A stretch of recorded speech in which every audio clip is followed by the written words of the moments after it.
Olá, meu caro, minha cara concurseira de plantão, tudo bem com você? Meu nome é Adriane Falti, serei sua professora de Direitos Humanos. Hoje o que nós vamos falar é a respeito de um tema super interessante abordando a evolução dos direitos humanos. Ele se comunica também com a questão da evolução dos direitos fundamentais, que talvez você já tenha visto lá na disciplina de Direito Constitucional. Quando nós falamos tanto em direitos humanos, nós falamos também em direitos humanos fundamentais. Uma das terminologias dos direitos humanos é a expressão direitos humanos fundamentais. A partir do momento em que os direitos humanos passam a ser internalizados nas constituições federais, é que nós chamamos eles de direitos fundamentais. Isso significa que a sua origem histórica, a sua evolução, significativamente é a mesma.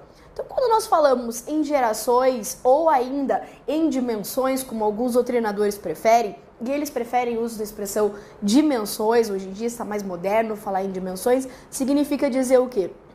Os direitos humanos fundamentais, eles não surgiram de uma hora para outra. Eles decorrem de uma evolução histórica, de uma evolução do pensamento humano, das necessidades de evolução desses direitos, e por isso nós chamamos em dimensões. Eles foram surgindo um após o outro. E a respeito dessas dimensões ou gerações que nós vamos falar agora. Importante, antes da gente analisar cada uma das dimensões, a gente entender como que funciona o Estado. Então, o Estado, aqui vamos colocar então, o Estado, ele tem como característica os seus elementos lá de povo, território, soberania.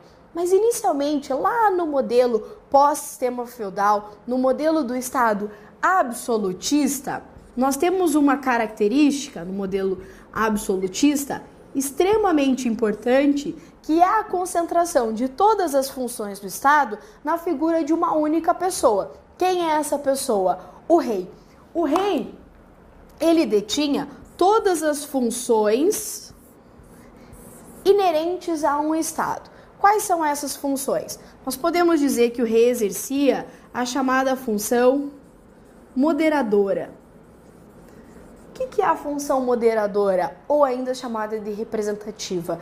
O rei exercia a representação do Estado, a semelhança do presidente da República, por exemplo, no nosso Estado, que representa a República Federativa do Brasil. O rei representava o seu Estado, é ele quem falava em nome daquele Estado.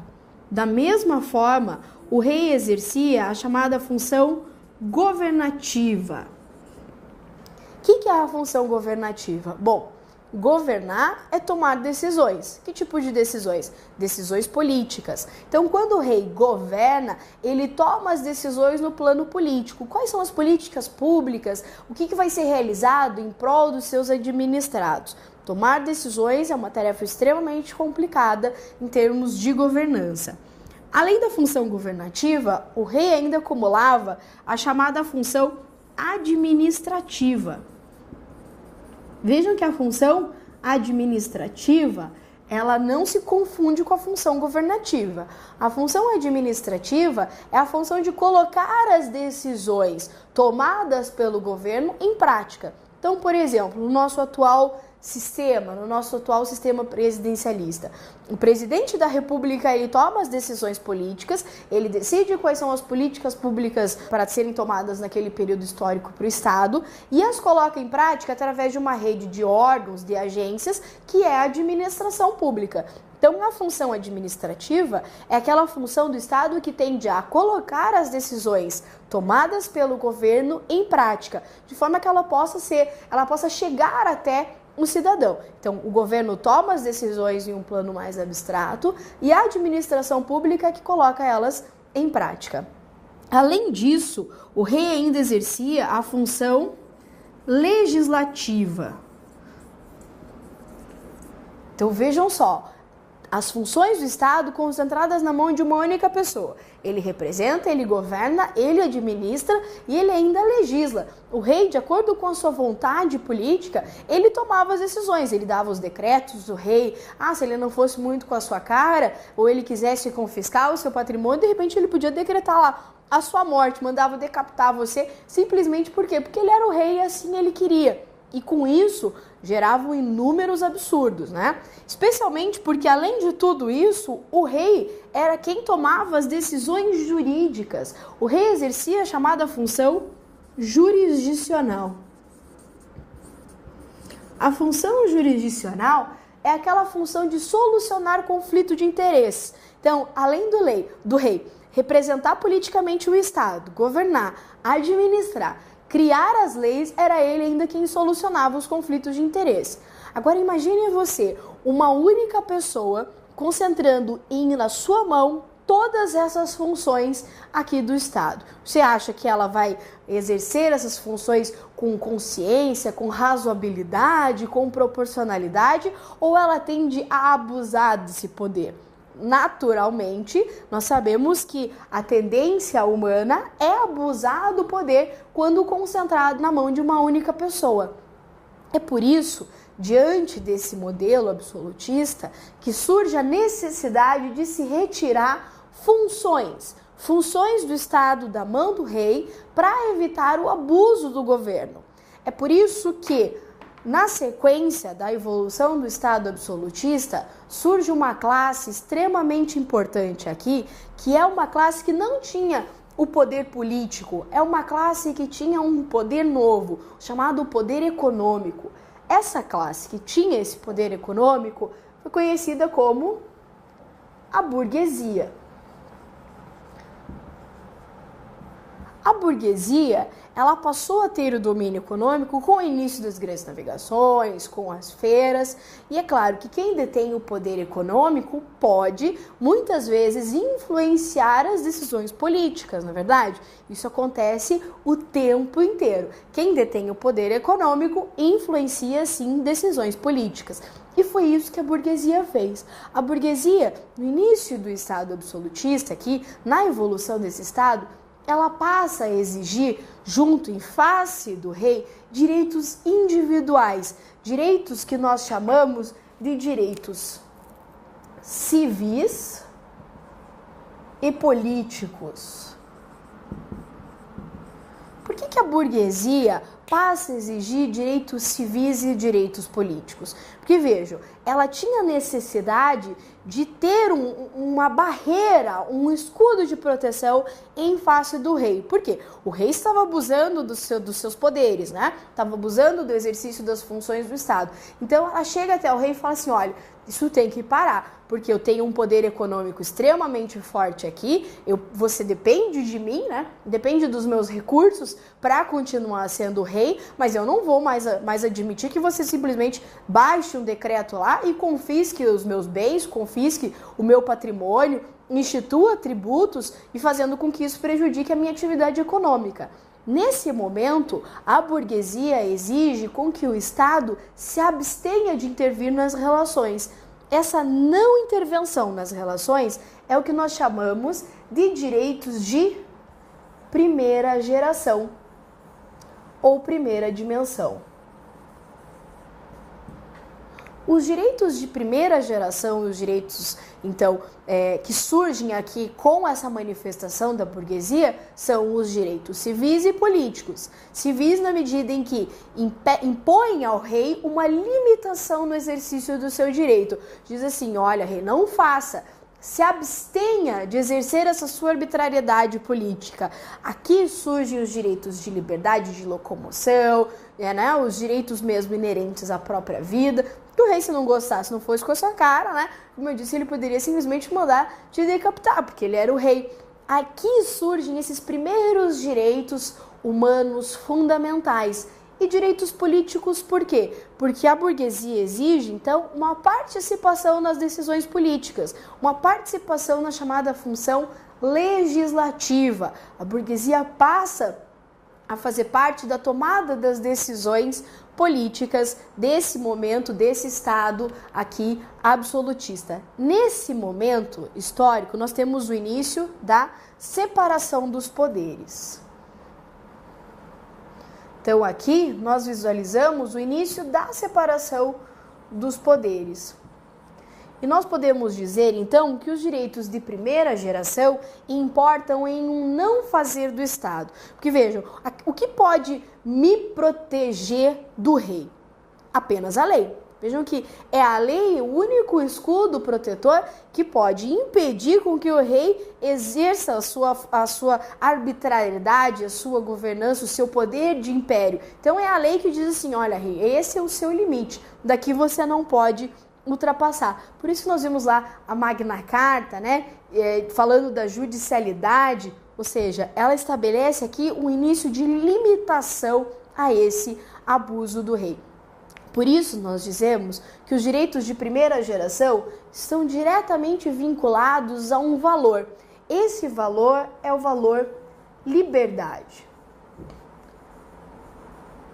Ora, por que liberdade? Porque aqui o indivíduo exige com que o Estado se abstenha, se comporte como um não fazer. Por isso ainda chamamos de liberdades negativas, direitos individuais em que o Estado não vai intervir nas relações, não vai intervir na vida cotidiana do indivíduo. É como se fosse uma garantia, uma proteção contra o império do rei. Então, os direitos de primeira geração vinculados a uma ideia de liberdade, com a questão da separação dos poderes. Lembrando que aqui estou falando de um não fazer do Estado. Não fazer, um dever de abstenção do Estado, diretamente ligado aos meus direitos individuais. Mas isso durante todo o Estado liberal. Esse modelo de não intervenção, ele ficou ali por muitos anos em vigência, na ideia do Estado liberal. E o que era essa ideia de Estado liberal? O modelo de Estado liberal era o modelo não intervencionista do Estado. Então, o Estado não deveria intervir nas relações econômicas. Bom, se ele não vai intervir nas relações econômicas, segundo os economistas da época, o que ocorreria? Os indivíduos se desenvolveriam tanto, produziriam tanta riqueza, que essa riqueza seria distribuída entre todos os sujeitos e todo mundo ficaria rico, todo mundo teria condições boas de vida. Infelizmente, não foi bem isso o que aconteceu. Nós sabemos que o resultado desse modelo do Estado liberal não foi essa redistribuição, essa distribuição equânime, né, igualitária de riquezas. Ao contrário, nós tivemos propagação aqui das desigualdades sociais. E isso fica muito evidente no final aqui do século XIX, né, com a questão social. Então, nós tivemos um período aqui chamado de Revolução Industrial. Esse período de Revolução Industrial fez com que o quê? Que o rico cada vez ficasse mais rico e o pobre cada vez ficasse mais pobre, não é isso? Então, com essa situação de desigualdade social, a necessidade não mais de um Estado não intervencionista, um Estado que se abstenha das relações, mas ao contrário, um Estado provisionista, um Estado que vai prover, que vai assegurar aos indivíduos direitos e garantias fundamentais. Mas não só mais direitos individuais. Esses direitos que surgem com essa necessidade do Estado em não mais se abster, e sim agora em intervir nas relações econômicas, e intervir nas relações individuais, é os chamados direitos de segunda geração. Então veja, os direitos de primeira geração são aqueles direitos que dizem ao Estado, não intervenha, nós não precisamos de você se metendo, eu preciso de um escudo protetor, uma capa que impeça o abuso do rei. Passamos desse momento, chegamos em um momento histórico pós-revolução industrial que isso começa a ficar extremamente complicado, os indivíduos começam a ter longas jornadas de trabalho, né? Crianças trabalhando, o problema de fome, problemas de saúde, as grandes pestes, e daí eu chego até o Estado e falo assim, olha, eu preciso que você saia dessa situação de inércia, que você, ao contrário de ficar se abstendo de intervir nas relações, que você venha e garanta direitos a esses indivíduos. Esses direitos que precisam ser garantidos são os direitos de segunda geração, que estão diretamente ligados, agora não mais a um valor liberdade, sim a um valor igualdade. Igualdade por quê? Porque eu exijo do Estado um fazer, uma obrigação positiva, prestacional. Por que eu falo em valor igualdade? Bom, quando nós falamos em igualdade, a primeira coisa que a gente tem que pensar é o quê? Os indivíduos devem ser tratados de forma igual. Agora, como que eu trago as pessoas à igualdade? Isso é extremamente importante. Eu trago as pessoas à igualdade também através da lei. Como que isso acontece? Um exemplo, em uma relação de trabalho, nós temos o empregador e o empregado. Eles estão em pé de igualdade numa relação jurídica?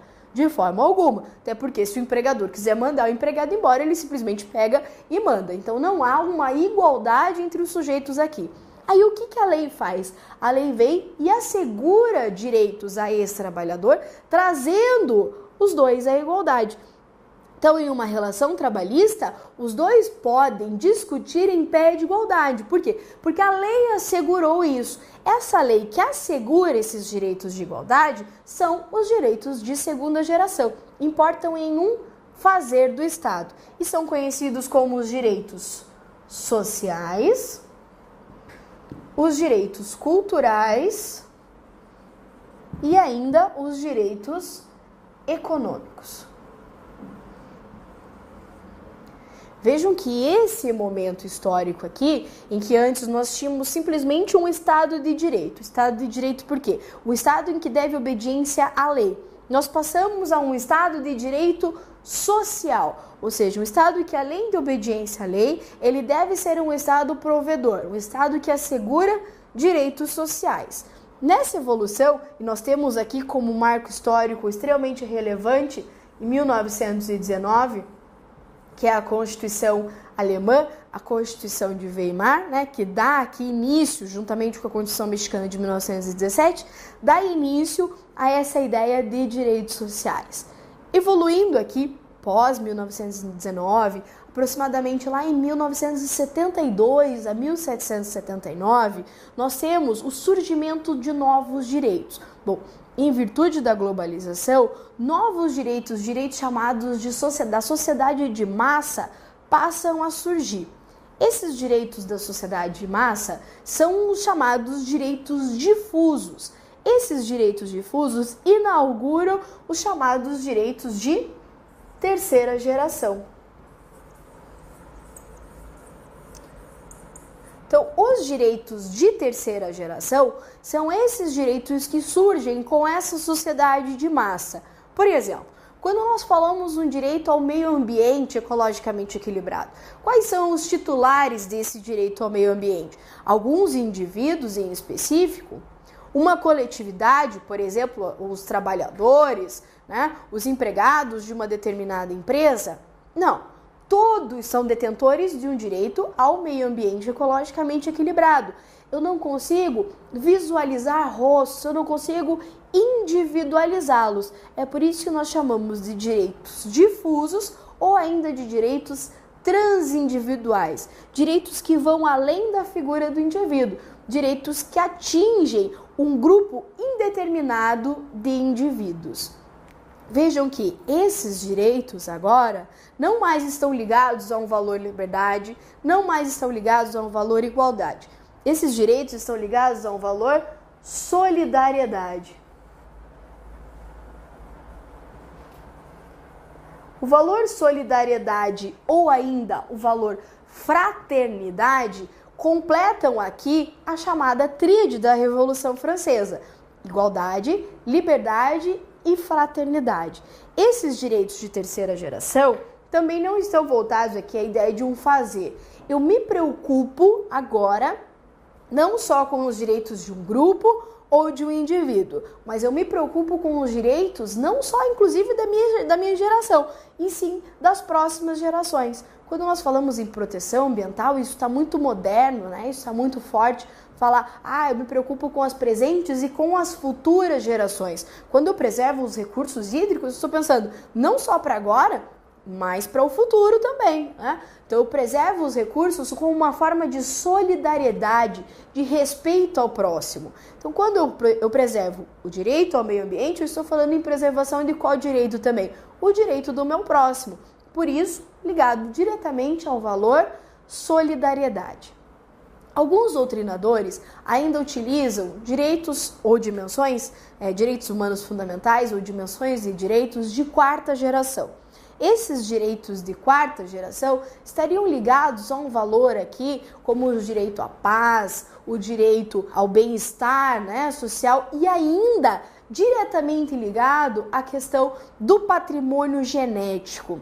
Isso também está muito forte no sentido de que os direitos de quarta geração, que ainda há uma controvérsia na doutrina, se existem efetivamente, se não existem, mas tem aparecido em algumas questões de concursos públicos recentes, eles dizem respeito a esses direitos essenciais à manutenção da vida humana, da preservação da vida humana, do patrimônio genético. Então, quando nós falamos em DNA, em transgênicos, em manipulação genética, nós estaríamos falando nesses direitos aqui de quarta geração. Outro tema extremamente relevante que tem caído de forma reiterada nos concursos públicos são as características dos direitos humanos, que muitas vezes se confunde, se assemelham às características dos direitos fundamentais. Mas tem algumas peculiaridades aqui que nós vamos falar, principalmente a respeito da questão da historicidade. Bom, os direitos humanos não surgiram de uma hora para outra, Você viu comigo lá que os direitos humanos, eles surgiram os direitos de primeira geração, com aquela briga em face do rei, os direitos de segunda geração, pela necessidade de um Estado prestacional, e ainda os direitos da sociedade de massa, direitos de terceira geração. E mais recentemente, ainda os direitos de quarta geração. Então vejam que não surgiu assim de uma hora para outra. Obviamente eles decorrem de uma evolução histórica, têm em si, os direitos humanos, uma característica de decorrerem da história da humanidade, dessa luta do ser humano pela aquisição desses direitos. Daí a sua primeira característica, que é a historicidade. A segunda característica extremamente relevante, que merece lá a nossa estrelinha piscando aqui em neon, super destacada, é a questão da universalidade. O novo conceito, o conceito contemporâneo de direitos humanos, não são apenas aqueles direitos fundamentais, aqueles direitos essenciais para uma determinada comunidade, para um grupo de pessoas, e sim direitos de todos os seres humanos. O único requisito para ser titular de direitos humanos é ostentar a condição humana. Por isso, independente da sua nacionalidade, etnia, raça, religião, a universalidade diz o seguinte: os direitos humanos são aplicados de forma indistinta a todos os seres que ostentam a característica de serem humanos. Outra característica também que merece a sua atenção, que cai sempre nas provas, é a indivisibilidade. O que é a indivisibilidade? Bom, eu tenho que imaginar os direitos humanos como um conjunto único, coeso, interrelacionado, interdependente de direitos. Ou seja, eles não podem ser analisados de uma forma isolada.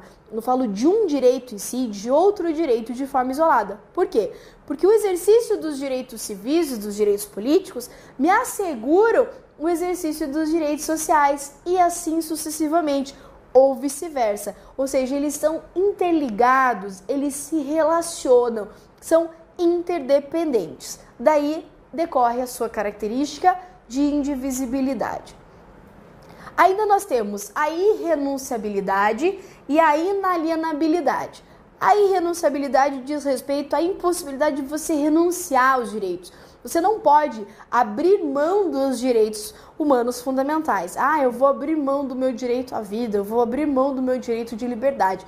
Você não pode fazer isso, você não pode renunciá-los e ainda você não pode vendê-los.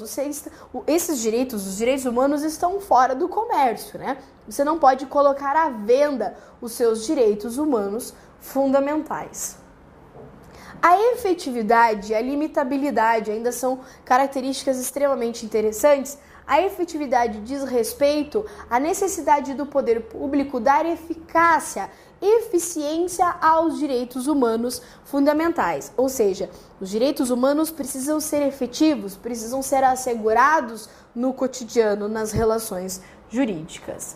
A limitabilidade diz respeito à possibilidade, em situações excepcionais, desses direitos humanos fundamentais serem limitados. Por exemplo, na nossa Constituição, Alguns direitos fundamentais, alguns direitos humanos fundamentais podem ser limitados em situações excepcionais, como o estado de defesa e o estado de sítio. Ainda nós temos a característica da proibição do retrocesso. O que significa proibição do retrocesso? Uma vez assegurado os direitos humanos fundamentais, não pode, através de uma determinação de uma lei posterior, esses direitos virem a ser restringidos, virem a ser diminuídos. É o que nós chamamos de proibição do retrocesso. Eu não posso retroagir uma vez assegurados os direitos humanos fundamentais. Outra característica é a imprescritibilidade. A imprescritibilidade diz respeito a essa ausência aqui de perda do direito pelo decurso do tempo. Nós sabemos que as relações jurídicas, elas precisam ser estáveis. E isso necessariamente diz respeito à prescrição dos direitos. Ou seja, para eu exercer um determinado direito, eu tenho um prazo para isso, um tempo estabelecido pela lei. Então, o tempo para você reivindicar um direito seu é definido em um prazo. Se você não fizer durante aquele prazo, você perde aquele direito de ação. O seu direito acaba sendo perdido pelo tempo. Quando nós falamos em direitos humanos fundamentais, isso não acontece. Os exemplos disso é a questão do crime de racismo ser um crime o quê? Imprescritível, justamente por se tratar de um direito humano aqui fundamental. Por fim, marque uma super estrelinha, um super asterisco aqui na questão da característica da relatividade. A relatividade diz respeito à questão dos direitos humanos fundamentais não serem absolutos. Aliás, não há direitos humanos fundamentais absolutos. Todos eles são, portanto, relativos. Ou seja, o exercício de um direito humano fundamental, ele não pode justificar, por exemplo, ações criminosas, né? Então em virtude da minha liberdade disso, da minha liberdade daquilo, eu acabo cometendo os crimes, né, em virtude dessa ideia de direitos humanos. Não, eles são relativos na medida em que eles podem ser relativizados em uma situação concreta. É claro que havendo um conflito entre um direito humano fundamental e um outro direito humano fundamental, a solução desse conflito aqui, a relativização, vai ocorrer através dos princípios da razoabilidade e da proporcionalidade. Bom, era isso. Vamos fazer alguns exercícios, então, para fixar melhor a matéria de hoje. A universalidade e a indivisibilidade são características próprias da concepção contemporânea dos direitos humanos. Como nós vimos, então, a alternativa ela está certa, uma vez que a universalidade, como nós vimos, e a indivisibilidade são características dessa ideia de direitos humanos de forma contemporânea. Ou seja, hoje os direitos humanos são atribuídos a todos os indivíduos de forma indiscriminada e ainda eles não podem ser analisados de forma isolada. Eles são considerados, portanto, indivisíveis. Alternativa correta. Vamos para a próxima. Os direitos humanos podem ser exercidos simultaneamente e encontram limites nos outros direitos igualmente consagrados na Constituição. Assim, pode ocorrer um conflito entre direitos, e nesse caso é preciso uma solução coerente que harmonize ambos os direitos. Esse conceito representa a seguinte característica dos direitos humanos: A. Limitabilidade. B. Complementariedade. C. Relatividade. D. Interrelação. E. Indisponibilidade. A alternativa correta, então, é a letra C. Quando nós falamos lá da característica da relatividade, eu disse para você que os direitos humanos fundamentais, eles não são absolutos, ou seja, ele encontra limite nos outros direitos humanos fundamentais. Por isso que a resolução desses conflitos deve ser observado à luz do que? Da razoabilidade e da proporcionalidade. Vamos à próxima questão. Os direitos humanos não devem ser analisados isoladamente, com prevalência de um conjunto de direitos humanos sobre os demais. Esse conceito representa a seguinte característica dos direitos humanos: A. Indivisibilidade. B. Indisponibilidade. C. Generalidade. D. Efetividade. E. Essencialidade. Mais uma vez, então, aqui a questão da indivisibilidade, a nossa alternativa A, então. A alternativa que fala da indivisibilidade é essa ideia, então, de que os direitos não podem ser analisados de uma forma isolada. Eles se relacionam, eles se interrelacionam. Bom, então era isso. Nos vemos em breve. Um grande beijo e até a próxima.